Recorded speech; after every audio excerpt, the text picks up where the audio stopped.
जैसा कि हम जानते हैं कि अर्थ और बाकी प्लैनेट सोलर सिस्टम के सन के अराउंड ऑर्बिट कर रहे हैं और अर्थ एक इकलौता ऐसा प्लैनेट है सोलर सिस्टम का जिस पर लाइफ प्रेजेंट है। इस पर लाइफ के लिए कई सारे फैक्टर्स रिस्पॉन्सिबल हैं और इन फैक्टर्स में से अगर कोई एक फैक्टर भी सही ना हो तो शायद हम एग्जिस्ट ही नहीं करते और ना ही अर्थ पर लाइफ होती। अर्थ भी उन अरबों लाइफलेस प्लैनेट्स जैसा होता मिल्की वे में, लेकिन ऐसा नहीं है। अर्थ पर लाइफ है और इसके पीछे का एक बहुत बड़ा रीजन है हमारी मिल्की वे गैलेक्सी में इसकी लोकेशन। एस्ट्रोनॉमर्स ने पूरी मिल्की वे गैलेक्सी को सर्च किया है इसमें लाइफ के लिए सेफेस्ट प्लेस ढूंढने के लिए, और इससे पता चला कि हम एक बहुत अच्छे स्पॉट पर हैं हमारी गैलेक्सी में। न्यू रिसर्चेस और ऑब्जर्वेशन से पता लगा कि मिल्की वे में कॉस्मिक एक्सप्लोजन्स इजीली किसी भी लाइफ फॉर्म के लिए डेंजरस है। ये एक्सप्लोजन्स जैसे सुपरनोवास और जीआरबीज यानी gamma ray burst high energy particles और रेडिएशंस एमिट करते हैं जो डीएनए को भी इजीली डिस्ट्रॉय कर सकते हैं, तो लाइफ के फॉर्मेशन का कोई चांस ही नहीं। ऐसे रीजन्स में जहां ऐसे कॉस्मिक एक्सप्लोजन्स हों और मिल्की वे में अलग अलग रीजन्स में लाइफ पॉसिबल नहीं हो सकती, इसके लिए कहीं ना कहीं यही कॉस्मिक एक्सप्लोजन्स रिस्पॉन्सिबल हैं। रिसर्चेस से ये पता चला कि करीब 11 बिलियन ईयर्स पहले मिल्की वे गैलेक्सी की एजेस सबसे सेफेस्ट रीजन्स थे लाइफ के लिए। तो ऐसा भी हो सकता है कि उस समय कोई दूसरी लाइफ फॉर्म हो गैलेक्सी के उस कॉर्नर में जहां प्रोबेबली हमारी तरह कोई सिविलाइजेशन भी हुआ करती हो। वेल, हम इसके बारे में पक्के तौर पर नहीं कह सकते, लेकिन इसके चांसेस भी उतने ही हैं जितने हमारे लोकल गैलेक्टिक रीजन में चांसेस हैं जहां अर्थ और सोलर सिस्टम हैं। लेकिन इसके अलावा कई सारे फैक्टर्स हैं जो एक प्लैनेट को हैबिटेबल प्लैनेट बनाते हैं।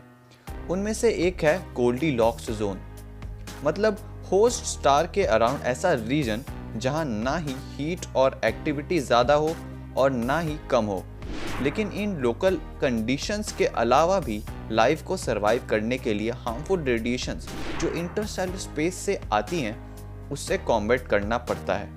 पावरफुल कॉस्मिक इवेंट्स जैसे कि सुपरनोवास और gamma ray burst high energy particles nearly light की स्पीड से एमिट करते हैं और ये इतने खतरनाक होते हैं कि कई लाइट ईयर्स दूर से भी ये इजीली किसी प्लैनेट पर लाइफ फॉर्म ही नहीं, यहाँ तक कि प्लैनेट के एटमॉस्फेयर्स को भी पल भर में वाइप आउट कर सकते हैं।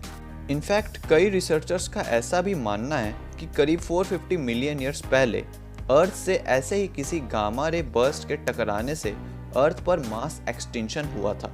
Star formation and evolution models का यूज करके एस्ट्रोनॉमर्स ने कैलकुलेट किया है कि किन स्पेसिफिक रीजन्स में मिल्की वे गैलेक्सी के डेंजरस हार्मफुल रेडिएशंस ज़्यादा होंगे। गैलेक्सी के अर्ली हिस्ट्री में इनर गैलेक्सी से लेकर करीब उसके 33,000 लाइट ईयर्स के रेडियस में इंटेंस स्टार फॉर्मेशंस हुए थे, जिसकी वजह से ये रीजन्स लाइफ को सपोर्ट करने लायक नहीं थे और गैलेक्सी के आउटर मोस्ट रीजन्स ज़्यादा फेवरेबल थे लाइफ को सपोर्ट करने के लिए जहाँ कम स्टार्स थे।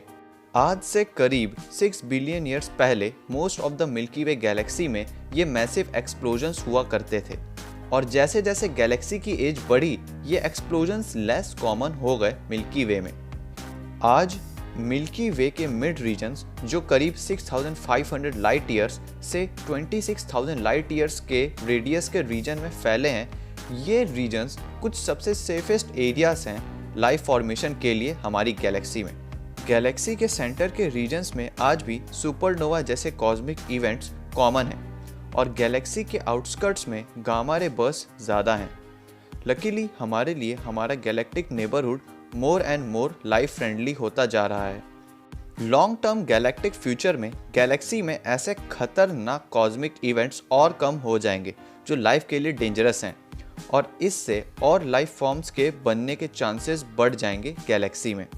हम लकी हैं कि हम मिल्की वे के एक सेफ रीजन में हैं, वरना शायद अर्थ पर भी लाइफ नहीं होती और हम ये बात नहीं कर रहे होते।